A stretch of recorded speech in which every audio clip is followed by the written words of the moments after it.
Hey guys, welcome back to another episode. I am Frank. And I'm LC. And this is Live or Die. So on our last episode, we were going through Saws 1 through 5. This time we're doing 6 through 10. We're going to give you just a quick little recap. So that way everyone's all caught up because I think our last episode was about as convoluted as the Saw timeline. It was. I was confused. I didn't know where to put Megan Good. That's fine. Megan Good was last episode. So last episode, Saws 1 through 5, you have the start of John Kramer. He goes through with his apprentice Amanda. They both die in Saw 3. We get introduced to a new apprentice, Hoffman, in 4, and he kind of takes the lead into 5, which 6 will pick up directly where 5 left off after Strom got smooshed. Got smooshed. I love watching him get smooshed. Because I think that's the only time in cinema history we see someone actually get smashed by that. Yeah, because it like always, stops just before and like you hear the scream and then the crunch. Yeah.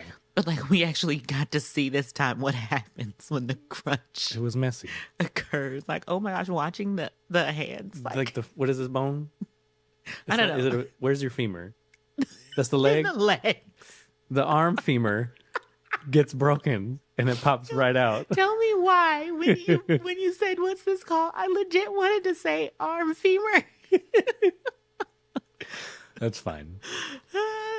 So, oh God. So I'm not a bio major. me either. It's fine. We watch movies.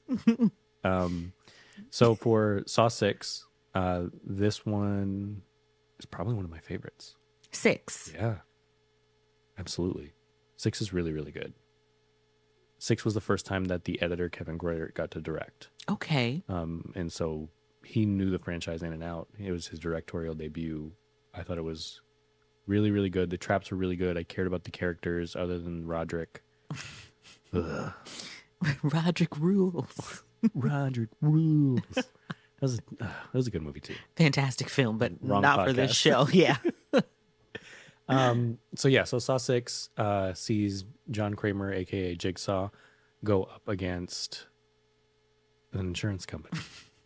It just sounds weird. It sounds so extremely uneventful, but that's not the case. But it's not. So basically what happened is when he was diagnosed with cancer, he wanted to get this treatment and they were telling him like, oh, it's not going to be approved because A, B, and C. So of course he was bitter.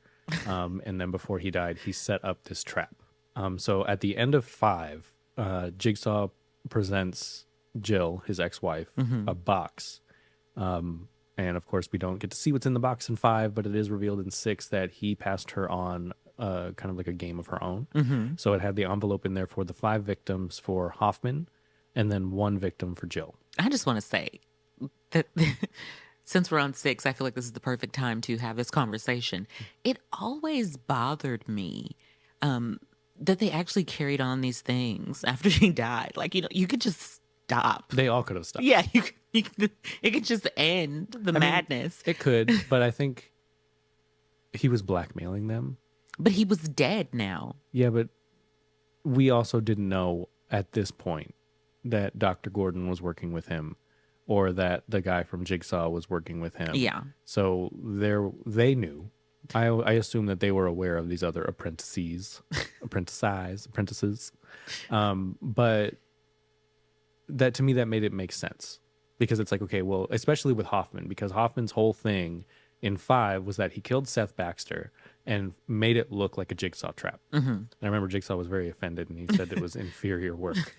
But because he knew that, he's like, help me do this. And we can teach these people the right way. But also, if you don't, like, you're in a trap and I'm going to tell everybody you did this. Yeah. But I mean, do you think he really thought that these apprentice-eye, because I like apprentice-eye, do you think he really thought that these apprentice-eye were learning anything? I think his biggest hope was for Amanda, and that's why I think she was I think she was worse than Hoffman. She was mentally unstable in a different way. She was like... You think Hoffman was mentally unstable? He murdered the entire police department. Yes. In self-defense. No. It wasn't defending anything. Defending his secret. That's a self-defense. So murder. So if I have a secret and someone's about to find out, I can just roll up and be like, you did. Well, no, obviously you can't, but we're talking about the Saw universe here. I live in the Saw universe. Oh, do you? I do. Okay. Be ready. Are you an apprentice or a participant in the traps? Participant turned apprentice. Okay. I love that view. I'm that. Remember last episode we talked about like that first person that falls over and doesn't get to pay attention? That one is me. That's fair. So Jill gets the box. We see her and Hoffman gotta have like this brief interchange, and Hoffman pretty much says it's like, okay, after this, you and I will never have contact again. Like Period. it's done. It's over. John's wishes, his will, whatever. Yeah, it just bothered me. Y'all don't gotta honor this man. I think that was kind of like the whole thing about him, though, is because for whatever reason he was able to create a following. You know what I mean? Like he had these. It's giving cult. It is. It's the cult of Jigsaw. Hoffman gets his thing. And his task in this one is to get this main insurance man that denied John and his little team that works like in the pit. And there was 5 of them or 4 of them. I don't remember. There was a lot of them. There was the crying white guy, the girl with the black hair, the girl with the blonde hair. Wasn't Eddie Winslow one of them? Eddie Winslow was one of them. No, maybe there was 4. I don't know. They were strapped to a carousel. I like this one the least. That's why I was shocked that you said this was your so favorite for me, one. I like this one the most because it was the first time since 3 that Amanda came back, and it revealed to us that she was working with Cecil, and she was the reason. So John's ex-wife was like a nurse. She worked in a clinic for recovering addicts, this kind of stuff. Shawnee Smith in the original was an addict. Cecil, what we saw when he smushed Jill with the door and killed her baby, that we saw he was an addict. He was breaking into this place to steal some drugs. The revelation that came in 6 was that Amanda is the one that sent him in. And so that was like a huge deal because I was like, oh my God, no, how could you do this? But it also had a secondary revelation that we'll get to, as we kind of talk through the rest of the movie. But anyways, traps are set up. This guy has to go through a series of them. I think this one had a very strong set of traps. There wasn't really one where I was like, that was kind of lame. Yeah, I'm going to be honest. I'm less partial to this second half of the franchise I know. than I am to this first half. So I'm not a fan of any of these. I mean, I enjoy them because they're a part of the franchise, and the franchise is fantastic and great and lovely. There are moments in these that I'm like, that was a good time. Yeah. But I don't really have a favorite. So I think for 6, the opening is probably one of my favorite traps of the entire franchise, where it's Tenedra, the winner from Scream Queens that we talked about last episode. Yes. And just a large man. And they a large man. And they have to, it was the pound of flesh. It was very intense. Whoever cut off the most of their body and put it on the scale would be the one to survive. Otherwise, like this head thing would like drill into their temples and kill them. That one is one of the strongest openings, I think. It's hard to say. I feel like all of the openings, with the exception of Saw 3D, are very strong. I'll agree with that. Yeah, I feel like they're all strong. So it's really hard to say which one is the strongest. And I feel like it would depend on what resonates with you. Because for me, no opening is going to be 2 with the eye. We know. But that's not to say that all of the other openings aren't super strong. Yeah. And super intense and just super like... But see, the thing that I like about this movie, I think the intensity from the opening carried through the rest of the traps. Because once the insurance man gets in there, the very first trap that he has is up against like a janitor who works in the building. And Jigsaw saying, okay, well, if you choose who lives or dies based off of their medical history, this and that, I'm going to pitch you against someone who has a lesser medical history than you do, who is overweight, who I don't remember if he smokes or something. He did something. And their whole thing was hold your breath. Like they're in this giant vice that's on their sides. And if you take a breath, it crushes you slowly. So he had to hold his breath longer than the old man did. And that was really, like, I thought that one was really well done because, like, you don't really see that man other than in this trap. And so, like, as he's getting crushed, like, it sounds like his voice sounds like he's being crushed. He pees himself while he's doing it. So, like, you can just imagine how much pain this man is in. And it literally just carries on through the whole movie about these moral choices that this man has to make. I will agree. I will 100% agree with that. Can I jump back for a second? Mm-hmm.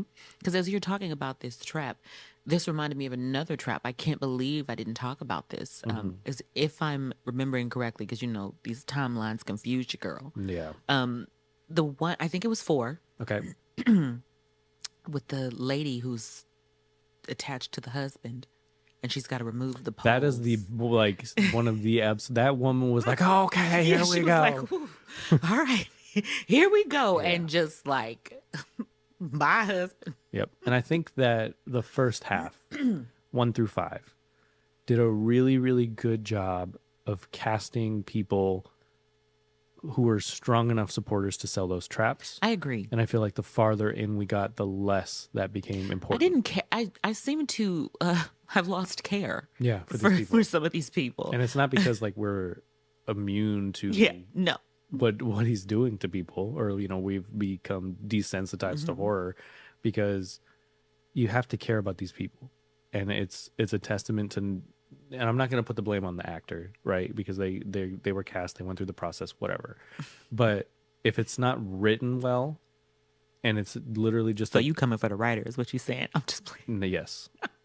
If these side characters aren't written well enough and given enough to do within their scene, I don't care. Yeah, and I mean, it's interesting that you say that, because when I look at this later half of the franchise, I do care more about like the main story that's going on outside of the traps versus the traps. And that's completely different than with the first half. With the first half, it's like, yes, the main storyline is interesting, but so is what's happening in these traps. Yeah. Because of the way that their movies kind of run concurrent with each other, the traps and the main story would run concurrent, and the balance was really good. Fantastic. But by the time we got to like Saw 3D, I didn't care about anything. I just wanted it to end. And I felt like as it was going through, right, like what became important in terms of movie making was shifting. Yeah. Right? Because by the time Saw 3D came, it was a couple years after the first Avatar. Everything was, let's make it 3D. And I remember Saw 6 coming out, and it did well enough at the box office. I'm actually going to pull it up now just that way we have that. But it did well enough at the box office, obviously, that we got Saw 3D. Yeah. But originally, it was going to be a part 1, part 2 finale. I wish it had been. And because it was a little bit lower in terms of what they wanted for box office, they decided kind of like what Divergent did. They just said, fuck the last one, didn't even make it. But this one, they were like, well, we're not going to give you money for 2. Let's just make it into 1. Yeah. And then it just kind of became a jumbled mess that prioritized the gimmick of 3D over making a good movie. And it's really sad because I didn't like the 3D either. Yeah. And that was the thing, is like, Kevin Greyer did a great job on 6. He came back for 7. 7 was vastly inferior to it, and I think it was because I'm getting confused. Is 7 the one with 3D. the fake man? Oh no, 7. Yeah, 7's the one with the fake man. Okay, yeah. 6 is Insurance Man. 7 is Fake Book Man, and that's how we're gonna remember it. I love Fake Book Man. Right, but like Saw 3D did. What was the one before that? Saw 6. I feel like this was a studio interference kind of thing that messed it up, because And this is Lionsgate, right? It is, yeah. Oren Cools, Burke Hoffman, those are the team that kind of produces these. Yeah. They were in it, and they were like, okay, well, how can we make more money than the last one? Let's do 3D. And then when you have a green director, because one movie doesn't make you seasoned, especially when it's a it's a formulaic franchise movie.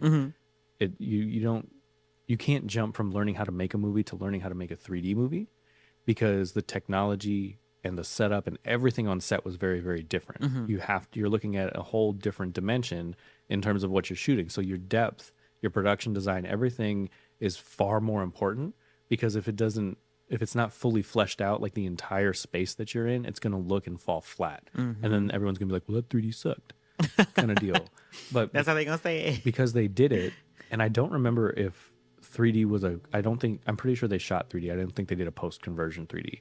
But something happened in that post-production process where like in order to get the 3D to work correctly, they had to change the color, coloring, yeah. and that's why you have the pink blood Yeah. everywhere. And it just, I feel like it completely ruins any realism for that movie because, like, I was just unhappy with that movie all around. From this opening trap, I don't know, it just felt different. It didn't look like a perfect example. So remember, I in the last episode I talked about trying to get my brother to watch Jigsaw, and he was just like, "This isn't my style," Yeah. and he broke it down. You know, but he was talking about like the lighting, the camera, all of that just wasn't his visual. Yeah. And he said, "But it makes sense for these movies. This just isn't my style." And I understood what he was saying because you do come to expect a certain cinematic look when watching these films. And just from the moment this one started, it didn't have that. It It became- didn't feel like a Saw from movie. 7, it was 7, Jigsaw, and Spiral. Those 3 to me, because they were so clean and shot digitally, you know, which is the norm now. But like 1 through 3 looked grainy and gritty, and it fit the vibe. Well, and film then, noir. And then the farther in we got, the more crisp and clear it kind of got, and I felt like that took away from the cinematic experience. Yes and no, because I feel like they got it back though in Jigsaw. Because I feel like Jigsaw, even though it Jigsaw was looked digital, like- it had that same feel. It didn't to me. The color think it tone was did. completely off. Not once did you see like that green hue in there. They were in a barn the whole time. Yeah, the green hue wasn't in there. Okay, we'll get there. Okay, so let me tell them what 3D's about, because you jumping around. Well, because okay, You jumping around. you want me to shut up? Yes, Shut up for the rest of the podcast. yeah. Just stop talking. You haven't yet. Because you're right. I haven't, and I will not. Okay, so Jump in when I feel the need to. Saw 3D, the final chapter. Like right now. Okay. Saw 3D, the final chapter, sees, like I said, Hoffman going after Bobby Dagan, who wrote a book about being a Jigsaw survivor. Fake and book. He was never in a trap. He just gave himself 2 scars and said, "Oh, look, I survived." Went on Oprah crying about shit, and it was just very annoying. It wasn't Oprah; it was Saw Oprah. So Saw it's Oprah. fine. It was just some newswoman, honestly. Yeah, I don't think it was Saw Oprah. No, it was just like a talk show that he was on. But he ends up getting put into the trap. Everyone that's on his like PR team is there. His agent, his fiance, anyone who knew about what he was doing gets put in this trap, or this game, I guess, is a better way to say it. So we follow him through it, and you know, it's about really. It didn't really seem like it was trying to teach him anything. It was just like, we're gonna make you suffer. And we're going to put you in the trap that you That you claim to have said. survived. Yeah. Yeah. And that was about it. So then now that'll be like, okay, now you can sell your book. Put that in your book. I hope people recognize I that hope reference. so too. So that was Saw 3D. It was titled Saw 3D: The Final Chapter. At the end, we find that Hoffman went completely crazy. He killed an entire police precinct by himself. The self-defense. Okay, and then he thought he got away, and this was a big thing that Jigsaw always He had with should have gotten Hoffman, away. because at the beginning of 4, when we see the autopsy and John is in the morgue and everything, and they're listening to the tape, he literally tells him, "You think you're going to walk away untested?" Yes. And I thought so- that was cool that was his tape, Yeah. really. So originally his test was Jill, right? And he survived his trap. But what happened is, because Hoffman wanted revenge and then killed Jill with the reverse bear trap, then that Jigsaw had already told Dr. Gordon, like, "Hey, if anything happens to Jill, this is what I need you to do." And so then Dr. Gordon and his 2 little helpers, who we never Come on, find out who helpers. they are. It's speculated that it's the 2 guys from the opening, but I don't think that's been confirmed. They trap him. They put him in the bathroom, and it's kind of come full circle. Dr. Gordon gets to say game over. He closes the door, and like that was it. I want to point out how devastated you were when Jill died. Yeah. He was so I don't know why I liked her devastated. so much. Like, she wasn't. You see, he liked her so much, and I liked Hoffman so much, so I felt really cool about the fact that my person survived. And killed my person. Your person killed my person. And really, did yours survive? He's locked up in the bathroom. We don't know if he got out, I doubt it. but we don't know. No one else did. They did. Who? Donnie Wahlberg. He did get out. But then he went right into another trap. Doesn't matter. He got out. That's all you asked. Okay. You asked if they got out, and I gave you evidence. Fine. Hoffman could be walking around to this day, Yes. waiting to get revenge. He's not. I mean, he's a survivor. He survived the trap. Can we really count him out? Why are you such a Hoffman stan? I don't know. But you hate on me so hard for liking Amanda. Neither of them are good people. I cannot argue with this. So I don't know. I just felt like Hoffman was cooler. because he was a man, like, Why are you such a hater? it's fine. We can They move. can recast him. I like the character. We can move into Saw 8, Okay, Saw 8. which is Jigsaw. Yes, I just rewatched this one yesterday. This one, Not on the way, though. I think had a group of characters. I was rooting for Jigsaw.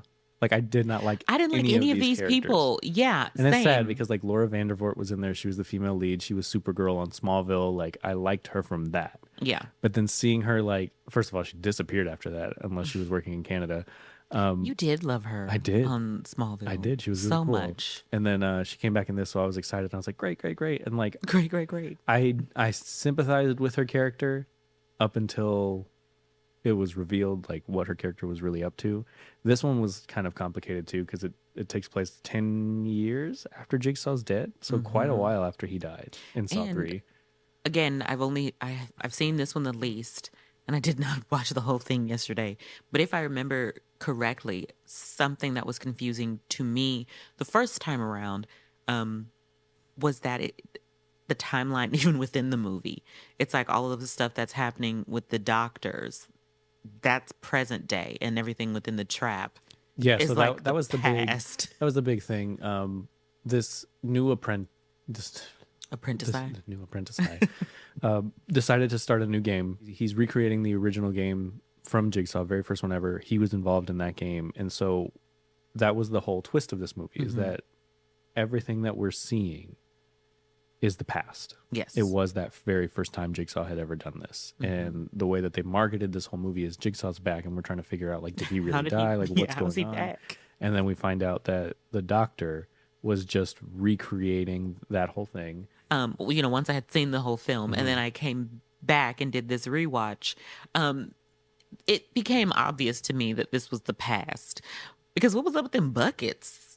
He had. Those are just barn buckets. What do you mean? Exactly. Like, they were in a barn. but I'm saying, like, he's so extravagant now, and now it's just like a bucket on the head. So it's like, okay, this is obviously his beginner stage. You can't even do that because it's like a bucket on the head and they're getting pulled into opening doors that are like covered in saw blades. It still wasn't like basic. It wasn't basic, but it was still a bucket on the head. If this was like Jigsaw, yeah, but it wasn't that we basic. know and love, it would be like a bucket that was like somehow drilled into their lips and like Well, no, because coming remember through their nose. they had to cut themselves in order to release the lock that was on their neck. So it was still very Jigsaw. It was a bucket Okay. Anyways, in a barn. I hate you. If I remember correctly, too, I feel like there were windows in this barn. Like, There was a lot of sunlight. yeah. And that's what I'm saying. Like, aesthetically, this movie did not match anything. And mistakes were made by Mistakes were Jigsaw made. or this man putting them like. That was Jigsaw. Everyone that we watched, Laura Was Vandervoort, Jigsaw. that was all Jigsaw. And see, I feel like Because remember at the well, you don't remember because you didn't finish it. no, at the but I very mean I've end- seen it before. But at the very end, he says he recreated the game, but only with 3 people because that's how he was laying out clues for the detective. And the last 2 people in the game were himself and then the guy he was really going after. And then it was just, I mean, it was okay. The whole movie was okay. It was still too glossy for me. It was still too clean. But it was a happy return for me because it had been a while. And I missed these movies. Like, this used to be our thing. You know, every Halloween season, we'd go see these movies. And so, there was a gap. And so I was excited, even though I will agree with you. I didn't and do not love this one Yeah, it was like some I years love the after. other. Yeah. So it was sorely missed. So even though the love wasn't like that, I was still very happy. And unlike Saw 3D, I walked away feeling like, okay, I felt good after Saw, that one. yeah, It's I back. saw a Saw movie. It's back. I definitely liked the final trap in that one because it was different than anything else where they were using the lasers from the morgue and then it like comes down on his face, and his head like turns into like octopus tentacles and just like Get spills away out from me. everywhere. That kind of stuff is gross. Yeah. I don't think I watched that. It I was closed that my was eyes. really cool. It was a really cool final death. The reveal kind of lame, especially because we never saw this man again. Like I would have preferred. Maybe he'll be back. Well, see, what I would have done is, in order to connect it to the next one, Spiral, have the killer in that one, because it is a spinoff. It's a copycat. Yeah. Secretly be working with him, and that's how he knew how to do this kind of stuff. Yeah. That would have been a nice tie-in. We got none of that. We got a miscast movie. Not you not liking the cast. I don't care. But I mean, I agree with you. But also, a part of me, I feel like, had to do with pacing. Because I feel like we spend entirely too much time on present day and not enough time with, like, every time we see them, it's like they're already getting ready to do the trap versus like in Are we talking about Spiral or Jigsaw? I'm talking about Jigsaw. Okay. Versus in 2 or the Megan Good one. You know, she won't let it go. we spend some time, like we see what's happening in between those traps. Like we see them getting there, getting to know each other, starting to form alliances and create enemies. Versus this one, it's like we're seeing doctor, then we get to them. Play your tape. And then doctor, then we get to them. Play your tape. So there's no time to care about them because every time we see them, they're being sacrificed. No, everything that we were getting for them was just very exposition heavy. Yeah. It was just like... it was a secondary story. Yeah. And it felt very secondary. I mean, they all kind of got their individual moments, though, because the whole thing... You mean when they died? Yeah. But we all found out about them. Like when the girl got stabbed with the needle that had acid. We got her backstory then, because it was like the whole thing about them was you have to be honest about what you did. Yeah, but just imagine if you had felt connected to her in the way you felt connected to Amanda. She was a throwaway, though. And in the first one, honestly, there were only 4 of them. How can in the first they didn't have time for throwaways? In the first one, I was not attached to Amanda, other than for the fact that... No, I'm talking about in the second one. I was attached to everyone in that second one. Let me finish my sentences. It'd be great. I like your jacket. Thanks. I like your bangs. Love that for you, friend. What the heck came after? Oh, so Spiral. Chris Rock didn't need to be in that. I don't care if he took them that idea. I don't care. Him running the whole movie. I wasn't a fan of him. The whole movie, You're he's right. running around overacting, and all I can think of is the damn zebra from Madagascar.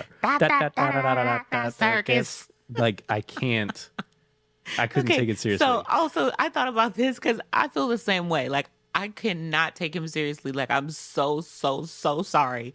But I just can't take him seriously. And I honestly don't think it was so much of him overacting. He was overacting. I think it was more so... I can't trust none of you. Like, what is he doing? I don't understand. I don't remember it sounding like He that. sounds how he sounds. I don't remember it sounding like The that. whole movie. But I don't think and it was... I like Head of State, which is a Chris Rock movie where he was a comedian who became the president, and it was a terrible comedy. And I like that movie, and I can't support him in Spiral. I can't either. But again, I don't think it was really him overacting as much as us. Like, maybe this is how he is serious, but he's just so funny all the time. Then he should stay We in his don't lane. recognize it. Like, I don't know. He was overacting. Sam Jackson was underacting. He was just there for the Jackson was here to check. have fun. He was there for the check. Sam Jackson was having fun. He said, "You want to play games, motherfucker?" Like, we didn't need it.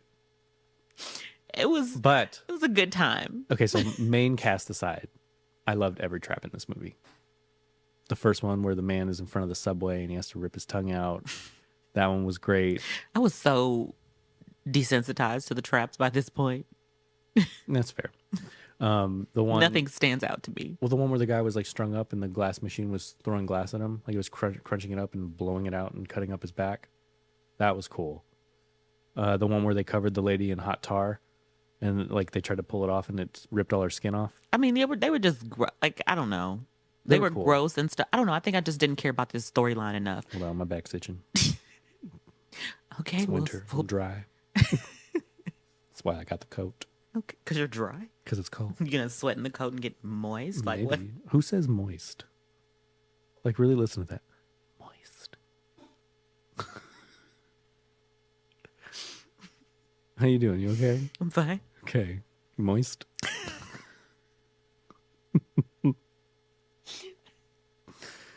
Huh. So yeah, Spiral was forgettable. Anyway. So, are you Collect done? yourself. Are you done? Collect yourself. Are you done? Because I have a question I want to ask you once you finish your little 5-hour recap. Moist. Go ahead, ask the question. You're a pervert.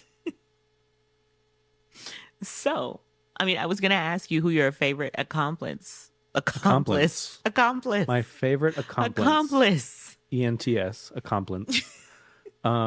Accomplice. I mean, that's easy. It's always Amanda. Yeah, I unasked second. it. No, I said I was going to ask, and I'm not asking it. That's what was implies. I'm instead going to ask you, out of all of them, what's your favorite motive? My favorite motive from all the apprentices? Yes, from all the apprentices, starting with 6.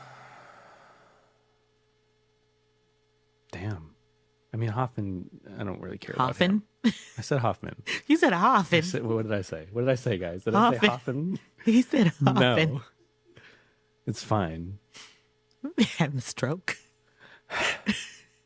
Hoffman is my least favorite. I think I'm going to go motive-wise with the copycat in Spiral. His dad Chris Rock's dad killed the other dude's dad or something. Like, it was a good little revenge story. It was, but I remember when seeing that and being so pissed. Like, it ain't even him. No. Like, what? Also, I hated the pig that they had in there. That weird little pig puppet. Because it wasn't him. Doesn't matter. And then the voice. It was like a woman man. It wasn't him. Hello, Detective Burke. Like, the whole movie. Like, why? No. So my favorite motive is always going to be Hoffman's motive. What?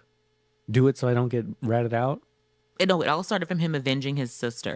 And I think the rest... But that's not why he stayed with Jigsaw. Listen to me, friend, so I can tell you. I think it all started, though, because he wanted to avenge his sister, and he thought, this is the way that I can do it. And this is the way. It only became problematic once Jigsaw inserted himself. Like, if he would have just let it happen, he would have went back to being a police officer and living his best life. Yeah, but he already murdered somebody. And honestly... But who... I mean, look who he murdered, Let me tell you the problem here. Because if he didn't get put into that solo trap where he was face-to-face with Jigsaw and agree to do that, Jigsaw was going after everybody in that precinct anyways. So he probably would have died.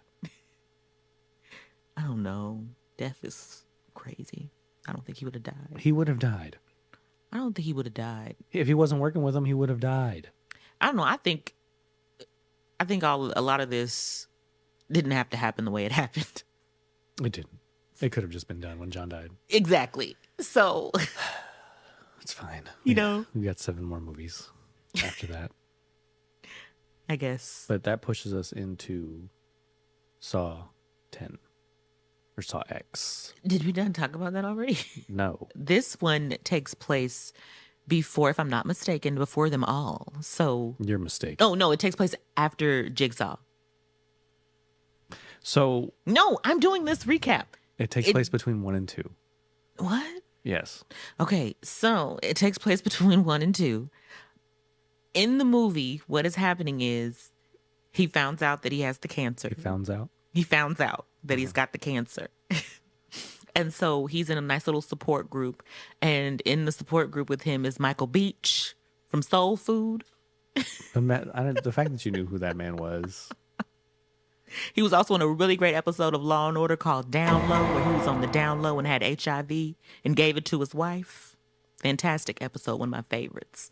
But yeah, so Michael Beach is in the cancer support group with him. Mm-hmm. And, you know, they're talking, it's a really empowering scene, actually, because they're talking about how we're going to beat this man. We're going to do it. I believe in us. Yep. And then Jigsaw happens to see Michael Beach. That's not his character's name. His character's name is like Henry or something. But Michael Beach, he sees him and Michael Beach is rolling up and he's like, let me get one of those scones right there. They look real good. And so he buys his scone and John Kramer or JCK looks up and he's like, Michael Beach, it's you. but obviously he doesn't say Michael Beach. And then he sits down and he's like, John Kramer or JCK, I remember you.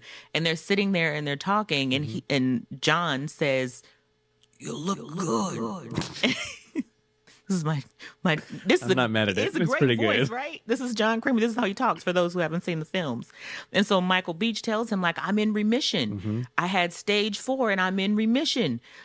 And John's like, because he's also He's not fucking Scooby-Doo. Damn it.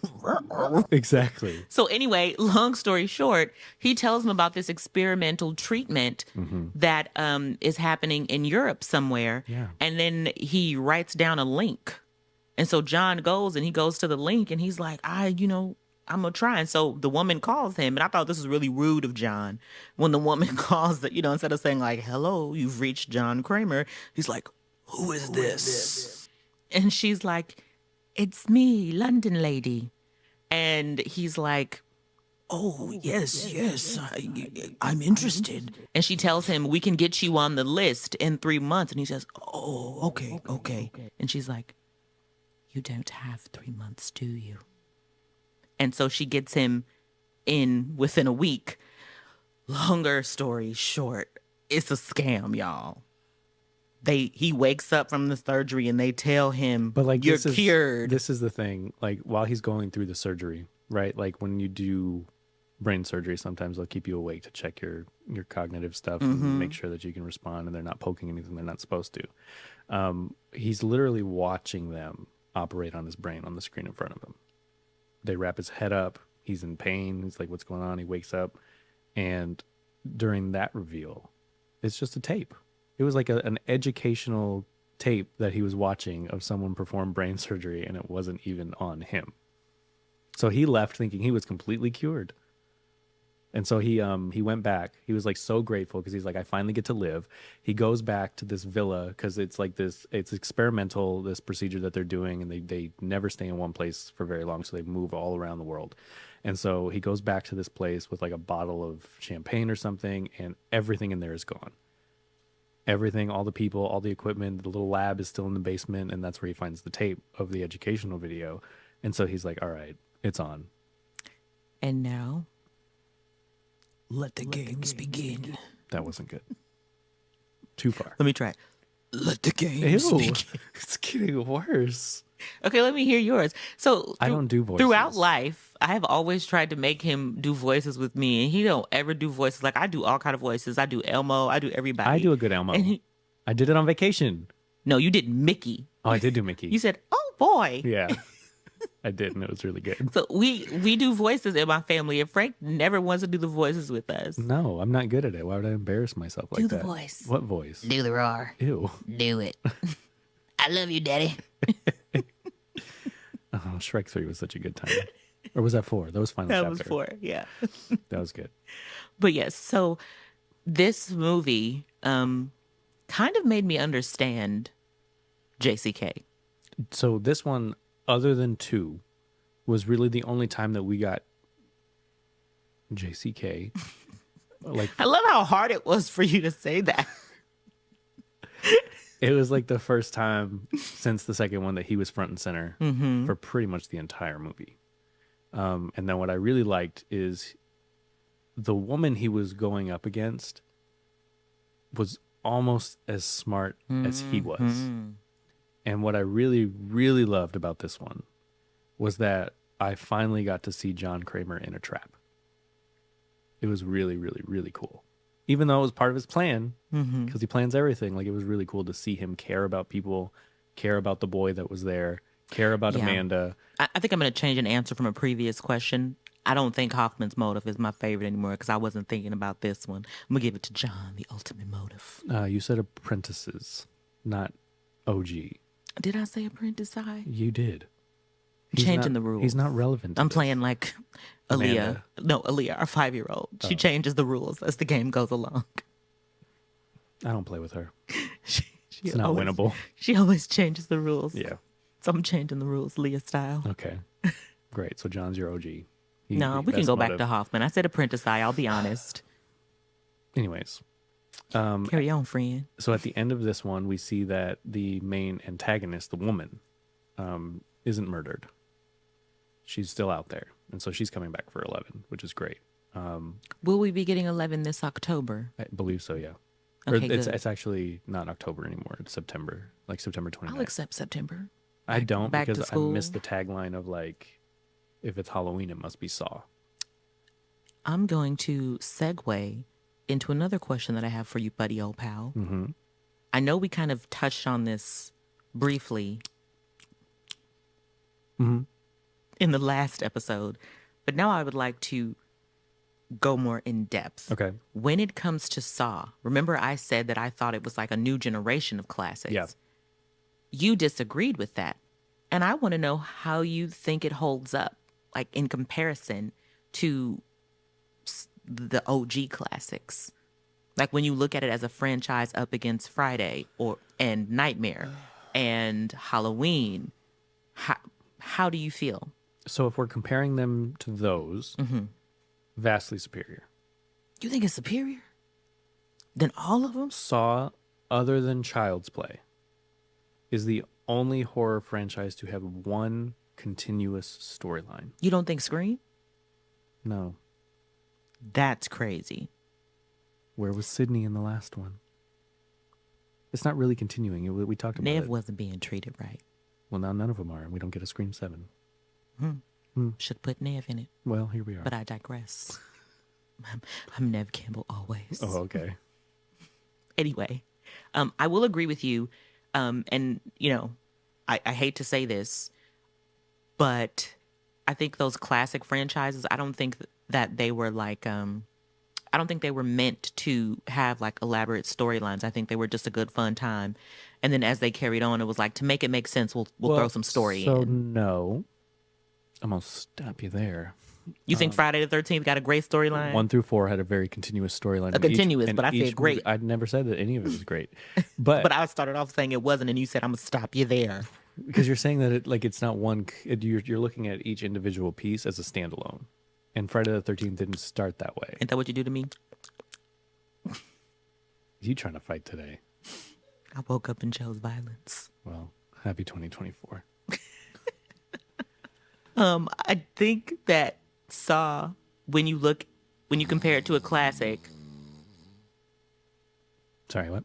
when you compare it to a classic, I would say that it holds up against a Scream. I think that they're both really great quality. And I think I think in terms of quality, don't know. Scream is the best, because there's not one entry in that whole franchise that's not good. There might be some that I don't care for, but not all of them were well done. I 100%. Because I was going to argue with you, but then I thought about it and I was like, okay, that's a better way to phrase it. Because there are some that I'm not a fan of, the newer ones. But there's nothing wrong with them. I'm just partial to the originals. Yeah, that's fair. Because you were like 15 when the first one came out or something. I done told you I went to see it at the Dollar Theater when I was 7. You're 40 now. It came out in 96. I'm 35, friend. Do the math. You were I'm born 35, friend. in what? In 1989. 1984. I was born in 1989. Yeah, you're pretty old. You're like 12. I done told you I went to see it at the Dollar Theater when I was 7. Love that for you. Well, let's play a game. Ooh. Let's do Would You Rather. And so we're going to put a little twist on this one. We're going to do Would You Rather Saw Trap A or Saw Trap B? That makes sense? You gonna describe what A and B are? Yep. All right. I got you. Okay. So would you rather Okay. do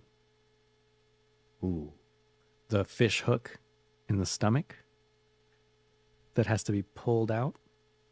Like pulled out, like with me, like lifting myself up No. and like swooping so it you out? were in a chair, I'm in a chair. right? This was in 7. Sorry, this was in 7. Yeah, I don't remember 7 very She well. had a key that was attached to the fish hook, and he needed it to get her out. So he had to pull I it do up, remember this. and it would grab as he was pulling it back up through her throat. Fuck no. So that's A. Or would you rather be in the trap from the opening of 4, where one of them had their eyes sewn shut and one of them had their mouth sewn shut, and they had to fight each other? I'm gonna choose B, and I want to be the mouth that is sewn shut, Okay. and I could dodge. Dodge the blind one. Okay. He did. Art won. Art won that one. Exactly. So I'm not mad at that. Okay. Now you ask me. Ask me. I was gonna ask you. Oh my gosh, you're just so excited. Mm-hmm. Okay, so and I can just choose any trap from all 10. All 10. Yeah. Okay, got it. Okay, so would you rather? Ew, don't say the needle pit. I'm saying the needle pit. Okay. So A, would you rather A, the needle pit, or B, the rack? Now, why would you do that? The needle pit. I'll get the diseases. I ain't getting twisted up. I love this for you. It is what And it if you is. look at it, she didn't get that many needles in her. Yes, she did. She survived. Because they're just needles. Exactly. But they were used. Why are you assuming that they were used by someone diseased? We don't know where they came from. She was a drug addict. Frankie G was selling drugs. Where do you think they were from? Yeah, but I'm telling you, she went in there and survived. She set this trap up. No. You're assuming that these are like vials filled with COVID. Been there, done that. Like, No thanks. for all we know, they were saline. I'll just take the gun of her facilitates. It's fine. I mean, that's exactly what you're acting like is in this. it's all of it. Like- in one thing. I don't know. And I'm going to have to watch this one again because I don't remember the needles being dirty. They were dirty. They did close-up shots of all of them with like dried up, crusty blood on the inside. I'm going to look it up. Please do. Because I just remember just being some random ass It needles. wasn't random, and that's why it was so disturbing. So, while you're doing that, let's start our rating Okay. for these last 5. I'll go first with 6. 6, I'm going to give 1 stab because of Roderick. Hello? Can you read that out loud? I'm looking. It said the description, according to Amino Apps, whatever the hell that is, says that filled with over tens of thousands of filthy used syringes. You don't say. I can't believe this news. Yeah, see, there's a Redditor here who has a thing that says, am I underestimating the needle pit trap? I think I am too, buddy. Yes. So I'm going to go ahead and click this and see where this conversation went. Go ahead, read it. He said the scariest thing in this trap is the fall. Wow. Am I underestimating this trap? What's the first response? It's the relatability of the trap. I have no idea what a reverse bear trap would feel like. I do, however, know for a fact what a needle stick feels like. Mm-hmm. I don't know. I'm not mad at any of what these people are saying. Yeah, the bear trap is giant stabby things directly into the face. Yeah. Tiny stabbing things everywhere in your body all at once. See? It's so much worse. Oh my gosh. It's so much Yeah, worse. everyone who's agreeing that it's the worst is saying that it's because of the fall. Yeah, because you're falling directly onto the needles. They're going all the way in. They didn't go that far in. They did. I don't I'm not know. going to argue with this because you're a fake fan who watches them occasionally. But when I watch 1 through 4 frequently. then you should know that I'm when sorry, she 1 through rolls 5. over after being dropped in the pit. Yeah, there's- they're in her back and Yeah. stuff. Like, I get it, but she survived. She survived And multiple times. she got no diseases. We don't know. She didn't get no diseases. Did you get her doctor's report? I did, actually. What did it say? It was just faxed over to me. I requested it. Negative. She's clean. Okay, I gave Saw 6 1 stab. I'm 3 stabs. Okay, that's fair. Saw 3D 5 stabs. Also 5 stabs. Just the worst. I very, very rarely revisit that one. I've maybe only revisited that one. I feel like it's only when we marathon. Yeah, because we have to. Exactly. Yeah. Jigsaw. Jigsaw. I'm gonna give it 2 stabs I'll give it 2.5. because Right in the middle. yeah, because it was It was a it good was enough happy to time. be back. Yeah. Spiral. Okay. I'm gonna give it 4 stabs. Okay. I'll give it 3 stabs. I like 3 stabs. 4.5 stabs. Okay. And then Saw 10, I'm going to give 0 stabs. Same, 0 stabs. It was so good. It was everything we needed Talk at this about coming point. back. Yeah. To And the, it was good to see JCK again because, you know, or for the first time. he died all these times, you know? So Yeah.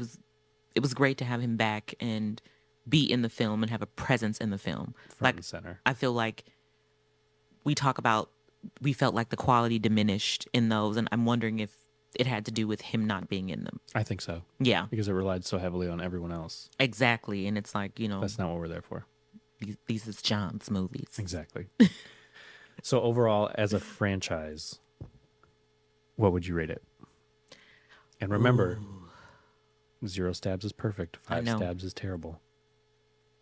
You're reminding them. I thought you were reminding me. I am reminding you. Now, Franklin. It's fine. Anyway. You get confused. Okay.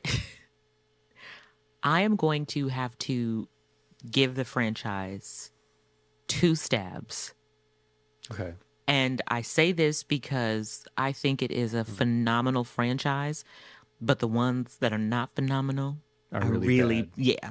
They're really bad. Yeah. I'll go in the middle. 2.5 Okay. out of 5. I think that's perfect. All right. Anyways, all right, y'all. Thanks for coming to another episode of Live or Die. This was a great time talking about one of our favorite franchises of all time. Don't forget to like, subscribe, hit that share button, follow us, do everything you can to get the news out about Live or Die. See you next time. Bye. Bye.